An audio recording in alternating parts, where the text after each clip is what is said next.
পৃষ্ঠা 87 continued. Set 4। 1. বেদ শব্দের অর্থ কী? ব্রহ্মজ্ঞান। 2.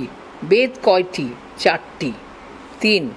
ঋক্, যজুঃ, সাম ও অথর্ব এই 4টি বেদের বিভাগকর্তা কে? ব্যাসদেব। 4.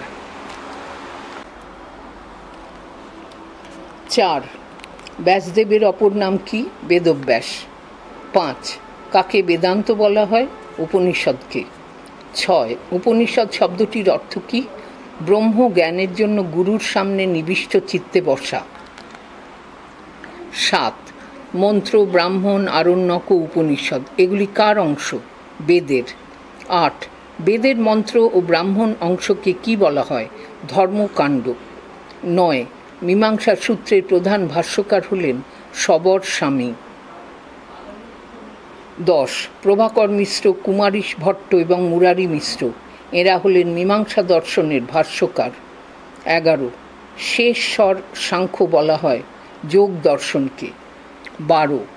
অবৈদিক রূপে উল্লেখ করা হয় যাদের, তাঁরা হলেন নাস্তিক। 13. নাস্তিকদের মধ্যে জড়বাদী সম্প্রদায় বলা হয় যাঁদের, তাঁরা হলেন চার্বাক। 14.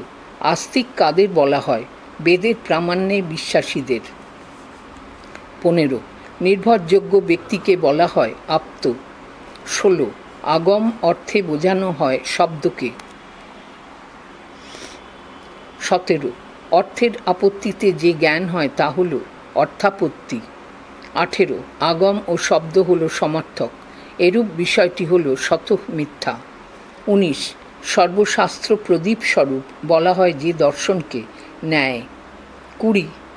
ন্যায় মতে সন্নিকর্ষ হল ইন্দ্রিয়ের সঙ্গে বিষয়ের সংযোগ। 21. ন্যায় মতে যে জ্ঞান অন্য পরোক্ষ কোনো জ্ঞানের মাধ্যমে লব্ধ নয় তাকে কোন ধরনের জ্ঞান বলা হয়? প্রত্যক্ষ। পৃষ্ঠা 88।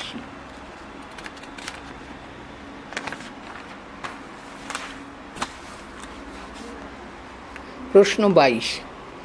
গোত্য গয়কাত্বয় বফলা এর প্রত্যক্ষে কোন ধরনের সন্নিকর্ষ হয়? সংযুক্ত সমবায়। 23. অভাব প্রত্যক্ষে কোন ধরনের সন্নিকর্ষ হয়? বিশেষ্য বিশেষণ ভাব। 24. ন্যায়মতে সামান্য লক্ষণ সন্নিকর্ষ কোন ধরনের সন্নিকর্ষ? অলৌকিক। 25. দর্শনের কাজ হল ভাষার বিশ্লেষণ, এ কথা বলেছেন উইটগেনস্টাইন। 26. দর্শন ও জ্ঞানবিদ্যা অভিন্ন, এ কথা বলেছেন কান্ট। 27. দর্শন সমান সমান অধিবিদ্যা, অভিমতটি হল প্লেটোর। 28. নীতিবিজ্ঞান হল একটি ড্যাশ বিজ্ঞান, নীতিবিজ্ঞান হল একটি আদর্শনিষ্ঠ বিজ্ঞান। 29. দর্শন ও জ্ঞানবিদ্যা অভিন্ন নয়, এ কথা বলেছেন পেরি। 30. মেটাফিজিক্স শব্দটির অর্থ কী? অধিবিদ্যা। 31. নিচের কোনটি দর্শনের শাখা হিসেবে গণ্য হতে পারে না? ভৌতবিজ্ঞান। 32. মেটাফিজিক্স শব্দটি প্রথম ব্যবহার করেন অ্যারিস্টটল। 33. প্লেটোর মতে যথার্থ জ্ঞানের বিষয় ধারণা। 34. ধারণা বস্তুর ওপর প্রতিফলিত হয়, একথা কে বলেছেন? প্লেটো। 35. আমাদের সকল ধারণাই সহজাত, কার অভিমত? লাইবনিজ। 36. আমাদের কোনো কোনো ধারণা সহজাত, কার অভিমত? দেকার্ত। 37. বুদ্ধিবাদীদের মতে ঈশ্বরের ধারণা সহজাত। 38. কার মতে গাণিতিক বচনসমূহ আরোহমূলক? মিল। 39. জ্ঞান সবসময় সার্বিক ও অভ্রান্ত হবে, কে বলেছেন? প্লেটো। 40. দর্শনকে গণিতের আদর্শে কে গড়ে তুলতে চেয়েছেন? দেকার্ত। এখানে OMR শিট রয়েছে। সেট 5। 1. বেদের জ্ঞানকাণ্ড কোন দুটি? আরণ্যক ও উপনিষদ। 2. ভারতীয় দর্শনের সঙ্গে পাশ্চাত্য দর্শনের পার্থক্য কোন দিক থেকে লক্ষিত হয়? তত্ত্বের প্রয়োগের দিক থেকে। 3. দর্শন প্রত্যয়টির অর্থ হল তত্ত্বের উপলব্ধি। 4. বেদের কর্মকাণ্ড কোন অংশগুলি? মন্ত্র ও ব্রাহ্মণ অংশ দুটি। 5. ভারতীয় দর্শনের সম্প্রদায়গুলিকে কয়টি ভাগে ভাগ করা যায়? দুটি। ছয়, ভারতীয়রা বেদকে হেয় প্রতিপন্ন করেছেন, উক্তিটি মিথ্যা। সাত, বৈদিক শব্দটির অর্থ হল বেদ সম্মত। পৃষ্ঠা 89। প্রশ্ন 8, অবৈদিক শব্দটির অর্থ হল বেদ বিরুদ্ধ। 9, নাস্তিক কাদের বলা হয়? বেদের প্রামাণ্যে অবিশ্বাসীদের। 10, চার্বাকগণ কোন ধরনের নাস্তিক? চরমপন্থী। 11, বৌদ্ধরা কোন ধরনের নাস্তিক? নরমপন্থী। 12, জৈনরা কোন ধরনের নাস্তিক? নরমপন্থী। 13, কোন সম্প্রদায় আস্তিক এবং ঈশ্বরে বিশ্বাসী? যোগ। 14, আস্তিক অথচ ঈশ্বরে অবিশ্বাসী কোন সম্প্রদায়? সাংখ্য। 15, গবয় গো সদৃশ্য। উপমান। 16, অনুমানাদিকে প্রমাণ হিসেবে অস্বীকার করেছেন চার্বাকরা। 17, নিজের জন্য কৃত অনুমানকে বলা হয় স্বার্থানুমান। 18, অপরের জন্য কৃত অনুমানকে বলা হয় পরার্থানুমান।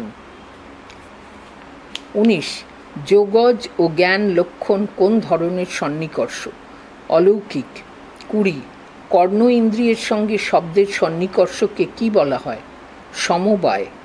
21, চক্ষু ইন্দ্রিয়ের সঙ্গে ঘটের সন্নিকর্ষকে কি বলে? সংযোগ সন্নিকর্ষ।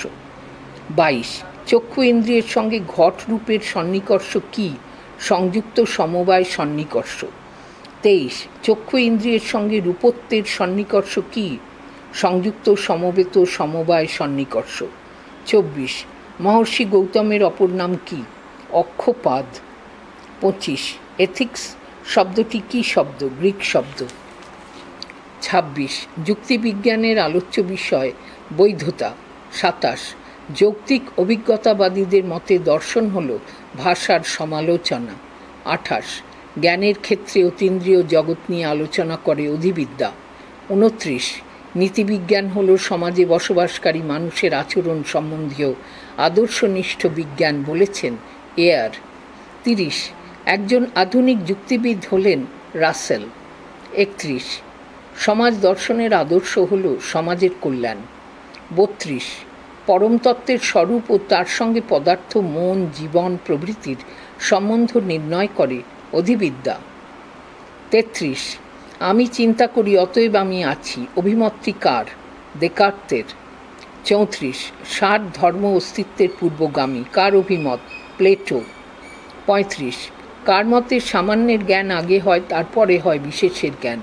প্লেটো। 36, অধিবিদ্যা গ্রন্থটির রচয়িতা অ্যারিস্টটল।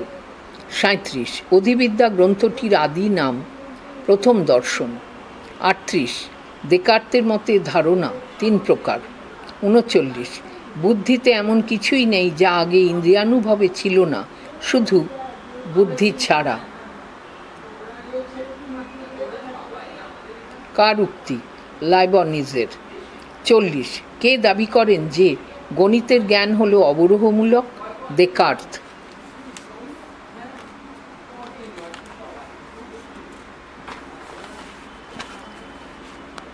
শেষে ওএমআর শিট রয়েছে। বইটি পাঠ করা শেষ হলো।